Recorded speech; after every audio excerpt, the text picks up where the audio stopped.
Clark, y'all, as we all know now, is the NCAA's all-time Division I women's scoring record champ, right? She's got 3,569 before their game Thursday against Indiana, and she passed Kelsey Plum's record last week, Thursday, against Michigan, when she went for a career-high 49. And not only that, she scored like the first 8 points, and the points to do it was a logo 3 on the left side. Pulling up in transition. She should have shot it closer. She should have shot it closer, Chris. That's what she should have. Yeah. It would have been easier for her, you know? Yes. She didn't have the strength to do that. Get out of here. Get out. But, yo, this is a woman, this is a young lady who is transcending the sport and bringing so much attention to it. And I love that she lives for the moment. She wants the dramatic. She has the flair. Like, she told people, yeah, I'm going to go for the logo 3. That's how I want to break the record. And she did that. Not everybody can do that. You know, not everybody has that cachet. They don't have that moxie where they're able to talk and then back it up as well. So I'm very proud of what she's accomplished, doing it in 4 years and being able to just command so much respect and admiration from kids to grown men and women. Like, people are lining up outside the stadium, outside the arena to see her for hours. She's one of the biggest shows, if not the biggest show, in college sports, in college basketball specifically. There's nobody else individually who has more star power than she does on the court. Like, yeah, I have a lot of respect for her game and the way she plays. Of course, she's not a finished product, but she is box office. No question about it, Terrika. Yeah, no, I would agree with that. I think that Caitlin Clark is certainly someone who has generated a new appreciation of women's basketball from newer fans, right? I have to always give some love to see Vivian Stringer because she was the coach out in Iowa, and she too brought a level of attention to Iowa basketball. And we've seen that resurgence under with Caitlin Clark being there. She is someone who has started to but she's someone in which I believe has started to try to attempt to close the gender gap when it comes to the support of women's basketball, because no matter who you are, you have to respect your game. I do believe that by the end of this year, she'll have surpassed Pete Maravich for the all-time record. I believe she's capable of doing it. Like, she's averaging like 33 points a game. So, and as you can see, she can drop 49. So there's still plenty of time left. She still has the Big Ten tournament to get through. So there's plenty of time for her to be able to break that record. I definitely also got to give some love to my girl, Lynette Woodard. I had the opportunity to meet her in 2019. She actually set the record with over 3,400 points, I believe it was. But it's because at the time that she was playing, the NCAA wasn't tracking women's basketball points and records the way that they do now. They didn't start that until 1982. So although she isn't technically in the record books, she's in the record books. It's Black History Month. We gonna make sure that Lynette Woodard, the first female Globetrotter, gets her love. So there's that on that. But I say all that to say, I don't like that there is so much discourse around Caitlin Clark because of other factors. Now, there are some things that she absolutely has to own, and that's a conversation for another day. But at the same time, Caitlin Clark is a stellar athlete. She has honestly taken what she's been given. She's been put in a situation where she has taken advantage of the opportunities to be seen. She is absolutely the reason that Iowa basketball right now is where it is. She certainly can carry a team, although I have my questions with Lisa Bluter about why sometimes she's put in the position to have to shoot, 50 times a game, not literally 50 people. I'm being facetious here, but I'm just saying. Well, hold up, the fans, they're gonna come for you. Come for me. Come for me. Come for you. My Iowa fans gonna come for you. Come for me if you want to. Come for me if you want to. I do clap back. Absolutely. Yes, she does. Yes, she does. So mind your business, folks. So, but because you get what I'm trying to say. But I'm saying that I think she's a phenomenal player.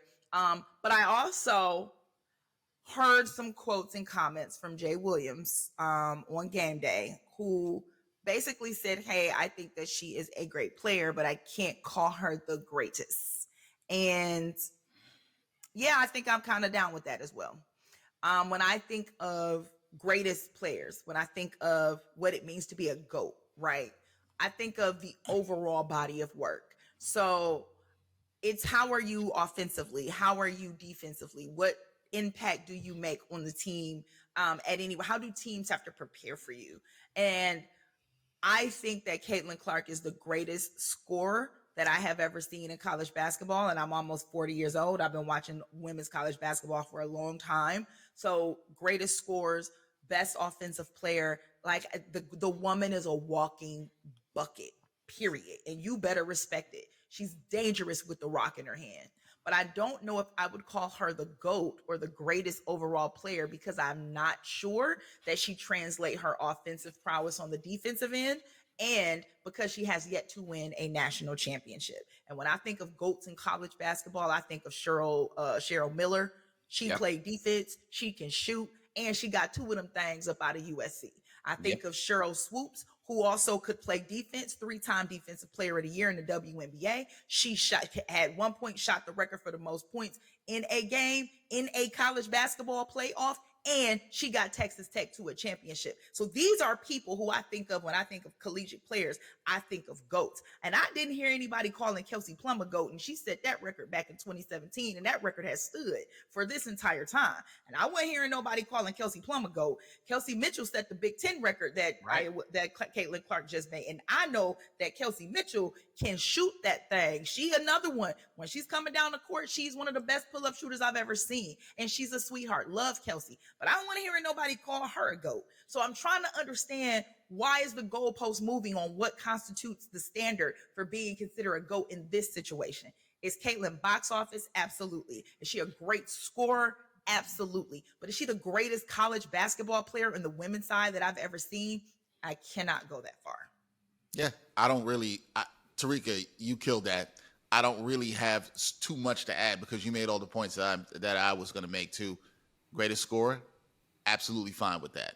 And I'll go a little bit of a step further with that, right? Like, I think she is Steph Curry-esque to the women's game in the fact that she will be revolutionary in terms of spacing and her ability to shoot the ball from deep. Sabrina Ionescu before, who we talked about, and she's kind of taken that a step forward with just how she's able to pull up off the dribble and the range that she has as well too.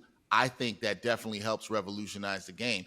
We don't have. I think what people are doing that you're talking about, T, is that every time somebody does something that's really amazing and dope in one particular area, we got to have the GOAT conversation. And we don't have to. I feel like I'm saying this a lot of things on this episode. We don't always have to do this, guys. But I think we're doing this. It's like, she is an amazing scorer, great scorer, greatest scorer of all time. I love the point you brought up about the other people that had scoring records that they didn't talk about that. So I think it's fair to question why that is. I have my theories and reasons why that might be, that I don't think is that deep when you just look at the person. But I think that it's fine. We don't have to do this, and we don't have to shade her. And for all the reasons that T said there, when I look at a player too, in any form of basketball, men's side, women's side, you got to be able to do it on both ends. You got to also then win. She has not done that. She's not a good defensive player. She is not in that ilk of those other ladies that T mentioned there. And there's other ladies I can mention too, whether we're talking about Candace Parker, whether we're talking about Shamika Holsclaw. There's other ladies I can mention there too that I'm going to put above her. Yeah, Chris. There's other women I'm going to put in that ilk. I'm talking about when we're talking about GOATs on the women's side of the game. And, for those people out there that were coming at T, I saw this and giving the slander to Cheryl Swoops on this. Like, she ain't messing with Cheryl Swoops. We ain't gonna do that. Like, no. That is not the case. And again, that's not us shading Caitlin Clark. We all here think that she is dope. Box office, we want to see her. She's a great scorer. I can't wait to see what she does in the league. I can't wait for that. I think it's gonna be so great for the game.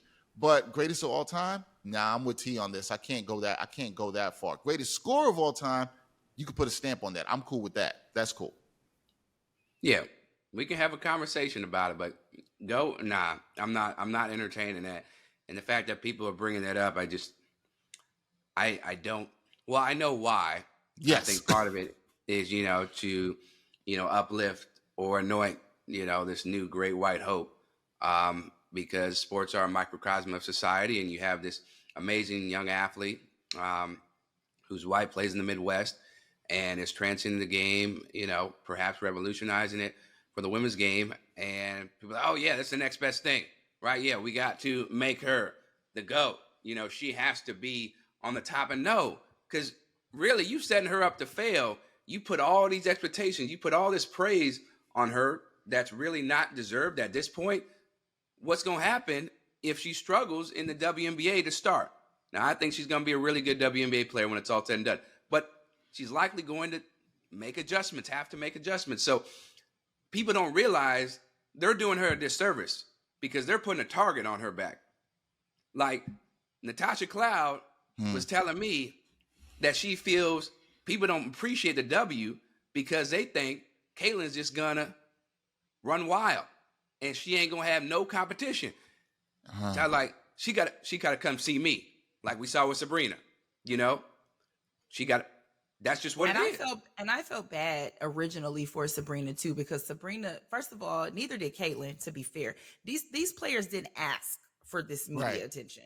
They're not out front and center saying, hey, talk about me. They're playing their game, and their game is so good that you can't help but notice it and recognize it. They're letting their game speak for them, which is what we tell everybody to do. So I'm not saying that it's their fault, but I am saying that I remember when Sabrina first came into the league, and I felt so bad for her at first because there were all these expectations of her coming out of Oregon, and then in her first year she got hurt.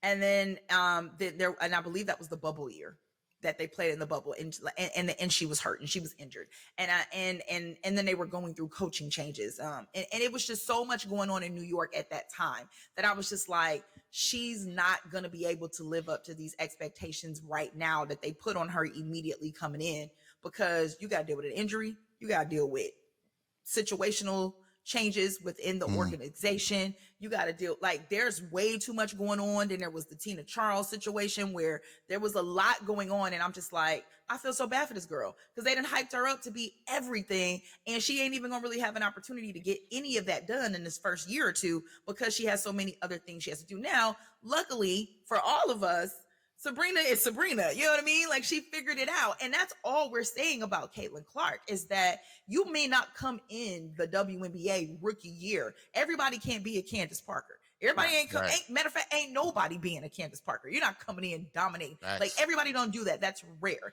Aaliyah Boston absolutely earned Rookie of the Year last year. She is amazing as a player, but she had to earn all of that. Like, she will tell you there is a difference playing in the W than playing at the collegiate level. And so all we're saying is give the girl an opportunity to get adjusted, to transition, because she's going to need that. These women are grown-ass women. They are grown-ass women with grown-ass bodies. Chelsea Gray is a beast. You're not running through her. That's the reason why she is who she is. Respect that. You know what I mean? And that's all everyone's saying. They're going to be great, but give them an opportunity to transition and to learn so that they can live up to the expectation that we expect them to have as a player in its totality, not your freshman year or rookie year or what have you. But yeah, all in all, I'm proud of her. Congratulations for setting the record. It's really incredible to see. I don't know who's next up. When I look at the collegiate level, there are so many great players you can look at. Juju. I'm drawing a blank. Oh, Juju Watkins for sure. But I'm drawing a blank from Lil Sis at South Carolina. She's a freshman. Malaysia. Malaysia. Oh my God. Amazing. Hannah Hidalgo. Girl, stop it. Like, this next group of women that will take over the college game, I feel like we will be just fine after Caitlin Clark goes back. Paige Beckers is going to stay another year. We didn't get to touch on that, but she's going to stay another year. So we get to possibly see her and Azzi Fudd one more time, attempt it one more time. Like, the college game is in good hands, y'all. Like, we straight.